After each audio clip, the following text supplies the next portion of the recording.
What's the worst thing your mom ever said to you? I spent most of my childhood dodging objects my mother threw at me and covering my ears while she screamed at me. I ran away when I was 16 and never looked back.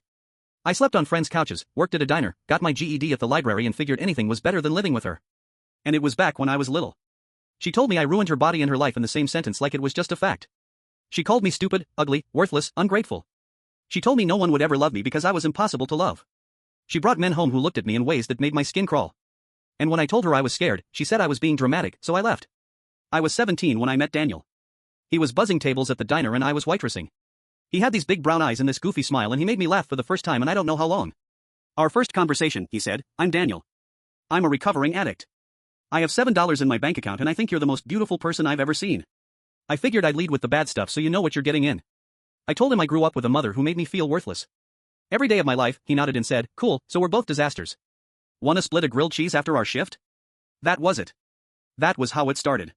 He'd been clean for 11 months when we met, and he went to meetings every day, sometimes twice. He was honest about how hard it was, how we had to fight for it every single morning. He told me once, every day I wake up and my brain tells me I'm garbage and I should just give up. And every day I tell my brain to shut up because I have a grilled cheese to split with the prettiest girl in the world. We moved into a tiny apartment with a mattress on the floor, and I had never been so happy when I found out I was pregnant.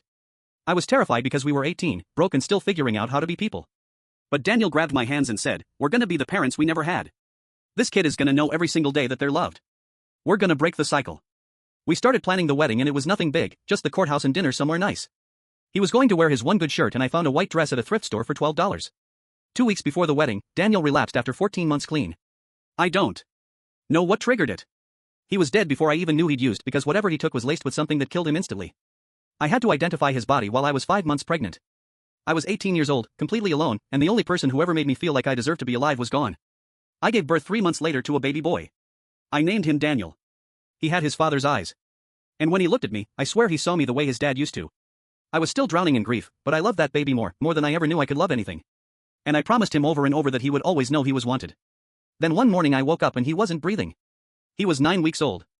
Doctors called it IDS, which stands for sudden infant death syndrome. And they said sometimes it just happens and sometimes babies just die and nobody knows why. I don't remember much after that. I know I was hospitalized and I know there were doctors and medications and someone asking me if I wanted to hurt myself. I know I said yes. When I got out, I had nowhere to go. So my mother picked me up from the hospital. I moved back into my childhood bedroom like the past 2 years had never happened. She was still the same cold and cruel person, disappointed in everything I did. I couldn't get out of bed for weeks and she called me lazy. I cried and she told me I was being dramatic. One afternoon, I was sitting at the kitchen table trying to eat something, and she sat down across from me with this look on her face. You know, she said, none of this would have happened if you hadn't run away. You'd have finished school, gotten a real job, met a normal man instead of some junkie who left you with nothing. I told her I didn't have a choice because living in this house was hell.